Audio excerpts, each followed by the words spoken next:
Atlanta's got so much offensive firepower, and I know Green Bay has been unbelievable, but they could win this game going away in some respects. But the AFC, even though New England is a huge favorite, actually feels like it's more of a toss-up. How do you see these two games?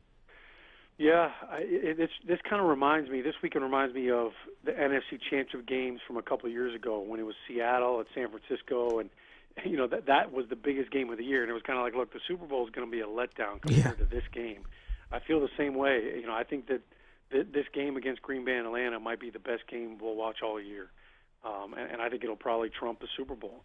And really just because of the offensive firepower, everybody wants to see points. They want to see touchdowns. People don't want to see the 18-16 six-field goal games that we saw from Pittsburgh last week. So I look at both Pittsburgh, as explosive as their offense has been, and New England. It's kind of like a purist football game. They play great defense, the Patriots do, and they just kind of beat you up, a lot of jabs, and then when you look at the NFC, it's just it's a totally different style. Atlanta seems so fast on both sides of the ball, and then obviously with Green Bay with what they're doing, it just seems like sandlot football with Aaron Rodgers. So two different styles, two totally different styles of teams, of games. Obviously the Super Bowl will be interesting to watch too, but I can't wait to see this Atlanta game.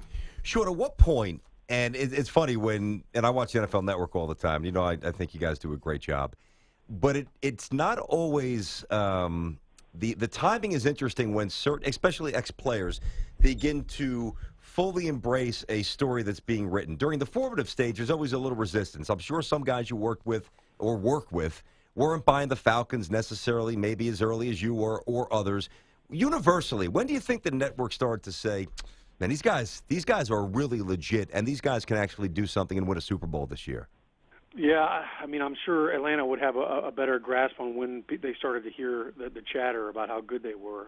I think, some of their primetime games were, I remember a Thursday night game against Tampa Bay. That was kind of one going in. Everybody said, wow, Jameis Winston's hot, Tampa Bay's hot. Maybe they can kind of keep up with them. I thought the Seattle game, going up into Seattle, playing as well as they did, and then losing that game on basically the last play of the game when he throws a deep ball and Richard Sherman, grabs Julio's arm and there's no flag. I think that game really soured a lot of people, and it said, oh, boy, same old Atlanta.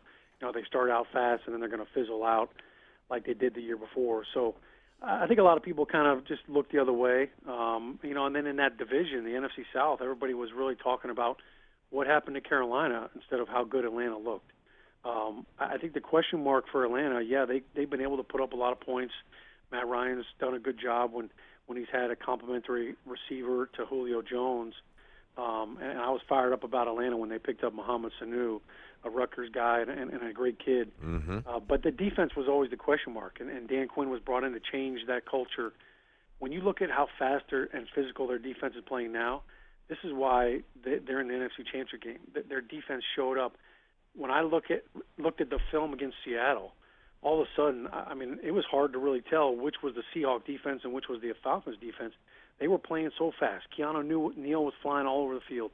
They were harassing Russell Wilson like they thought they were going to be harassing Matt Ryan. So that, to me, is what's really changed Atlanta and made them, the talented team that they are now. There you go. It's a good timeline there. Shaun O'Hara, NFL Network analyst, Super Bowl champ, former Giant. He's with us here on Tiki and Tierney. Shaun, when you look at the AFC, it's the Steelers having to go into Foxborough, and we know that they have so many explosive options, the Steelers do, with Le'Veon Bell and Antonio Brown.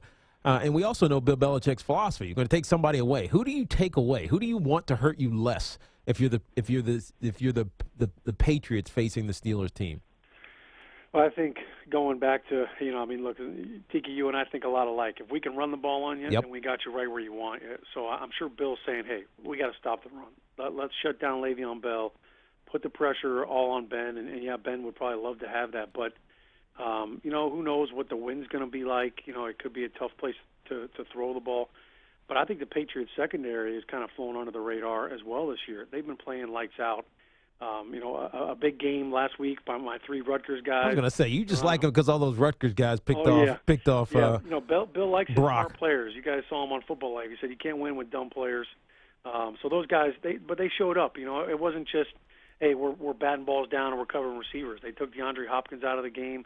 They made some big time catches. Obviously, Brock Osweiler is different than Ben, but I think that front for the Patriots is not getting enough credit for how good they are against the run. When you look at some of the numbers, I think they're the third best rush defense, over the second half of the season. So they really are putting a lot of pressure on it. The challenge is, how do you slow down Le'Veon Bell? He's so good at making the first guy miss. He reminds me a lot of you, Tiki. He kind of hides behind the guys and he sets up his blocks so well. That to me is an art that's lost on a lot of running backs. Yeah. They think, I got to get the ball and I got to be Forrest Gump and just run fast. And it's not that's not just the aspect of it. It's let the guys get to the second level. The longer they can hold on the combo blocks on the down guy, now the more movement you get and the better angles you have on the linebacker. He gets that. So I think that's what Bill's looking at. Take that away, and now it's a different offense. Hey, Shaun, by the way, you better hold on to these Rutgers kids that are in the NFL, because the Rutgers team that I see every Saturday losing 60-3, there ain't going to be many more guys going to the league anytime soon. Man. Yeah, I'm sure Chris Ash's recruiting tape is showing all NFL players. Hey, not you're a lot getting of game tape from last year. But you're getting Jerry Kill as your offensive coordinator. That's got to be somewhat of a positive sign. Yeah, I mean, they've got to protect him and find a way to get the ball, out of the quarterback's hand. That's really been an issue for them. Shaun, I wanted to you talk about the secondary. Bring it back to this, because I mentioned this to Brian Billick yesterday. He didn't seem, I don't know if the right term is overly impressed, or he didn't view it the way I did. I think it's an amazing stat. When you look at the Patriots scoring defense, it's number one in the NFL. I don't know if everybody knows that, but what I know that most people certainly do not know is that their three top-rated tacklers in terms of volume are all in the secondary, and four of their top tacklers of their top five are from the secondary. So, number one, that's obviously a quirky dynamic, but is that sustainable? I mean, wouldn't that be historically different or incredibly unique for that to happen, for a team to win the Super Bowl with that kind of alignment with the third level doing that much damage? Well, I don't put it past the Patriots. They could seem to find ways to win that nobody else would even try to attempt. But I look at, too, a lot of that, too, is they traded Jamie Collins. He was kind of the big play guy. They've had kind of a rotation at linebacker. So now you don't have that one guy that's really just hogging up all the tackles. But it's also a personnel matchup. I mean, even when you look at the voting for the All-Pro and the Pro Bowl, they've got a designated slot corner position, because everybody is running 4-2-5 nickel defenses. Everybody's in three wide receiver personnels. That's kind of the way the offenses are looking. So you have to have, you've got to dress 5 and 6 corners and be ready to play them all. They've become an integral part of it. But the point that you bring up, to me, is why they're so great. They're really good tacklers. You don't see them missing tackles, and now all of a sudden a 3-yard pass play becomes a 30-yard run, because they're so sound. They do a great job with all those fundamentals that you see every Sunday showing up on different teams. You have a great defense, but if you can't tackle, you're giving up a lot of big plays. That's one thing they don't do. They make you earn it. You've got to earn a touchdown on a 10 to 12 play drive, and not a lot of teams can do that. So this Pittsburgh game is interesting, because I went back and kind of looked at last year. This year they played, but it was Landry Jones. It was in Pittsburgh. Last year they opened up the season in Foxborough. It was week 1, and Pittsburgh, I mean, look, they ran the ball on them, and it wasn't Le'Veon Bell. He was still suspended because of his whole Cheech and Chong thing with LeGarrette Blount.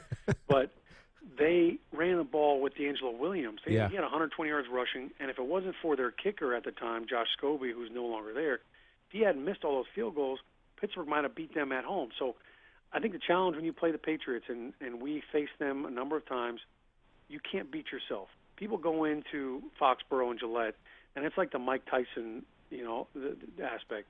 You go in there, and they're beat before they get in the ring. Now, all of a sudden, mistakes that you never did all season long start to show up. You get fumbles. We saw the Texans fumble kickoffs before on Thursday Night Football. The turnovers, the interceptions, the mental mistakes start to happen that haven't happened all season long. Shaun, it's 3:05 for the NFC Championship game, and 3:05 Eastern. Eastern, 6:40 Eastern for the AFC Championship game. Who do you like in both of these games? I like Atlanta. I think their offense has been phenomenal. It's going to put a lot of pressure on Aaron Rodgers. I think the luxury that he had playing Dallas kind of sputtered and beat themselves last week. And as good as Aaron Rodgers has been, a lot of it's improvisation. It's backyard football. I don't know how long you can sustain that. And I also think for Green Bay, even if they got up early, they don't have a 4-minute offense. Yeah, no, they you're don't right. have hey, we're going to pound the rock. There's no Eddie Lacy. They don't have the extra guy that they bring in, and all of a sudden we're going to shorten this game and shorten your possession. So I like Atlanta in that game. For the AFC Championship game, I like New England at home. I said to myself years ago, I'm never going to pick against them at home. We saw them almost beat Denver last year, and Tom Brady got the you-know-what kicked out of them. The offensive line was banged up. This O-line has played so much better this year, although he got beat up last week against the number one defense. They didn't have an answer for Jadeveon Clowney and Whitney Merciless. I think they're going to correct all those mistakes, and I think the Patriots win.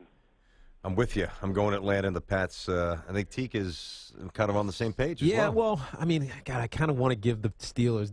Here's the thing, Shaun. The Steelers are my preseason pick, so I kind of can't go against it now. But I do tell you what, their defense has looked so good, and I think that was really a question mark coming in. And when you look at, James Harrison's been good. They got Stephon Tuitt back. Yep. That was big against the run. These linebackers, the real key, I think, is going to be how do they match up. I don't think New England's going to want to go, too tight end. Let's try to pound the ball against that 3-4 front. I think they try to spread them out. And I think how Pittsburgh is able to defend them. Yeah. And what do you do with your linebackers? Do you keep Lawrence Timmons and Ryan Shazier? They can't cover the running backs. No. They can't cover Deion Lewis. So that's really, it'll be interesting to see how they handle that from a personnel standpoint. Shaun, you guys rolling out anything special on Sunday on the NFL Network? What do you guys got going on? Yeah, we got a couple of breakdowns. We're early. I'm scratching my head trying to figure out why we're on at 7 a.m. and the first game's not on until 3. I thought they'd let us come on a little later. Making your work, man. Making your work for a living. Yeah, the good news is, I'll be popping some toddies, early on Sunday. But yeah, we've got some good breakdowns. We're going to talk a lot about Le'Veon Bell, Coach Billick. He always does a great numbers and angles piece. He talks about how it's a simple game of just numbers and angles.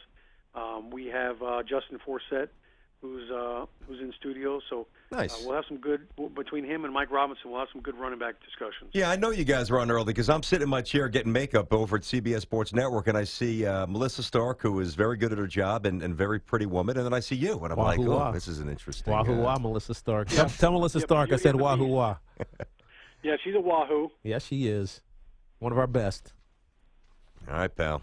What about you guys? What are you guys doing for the game?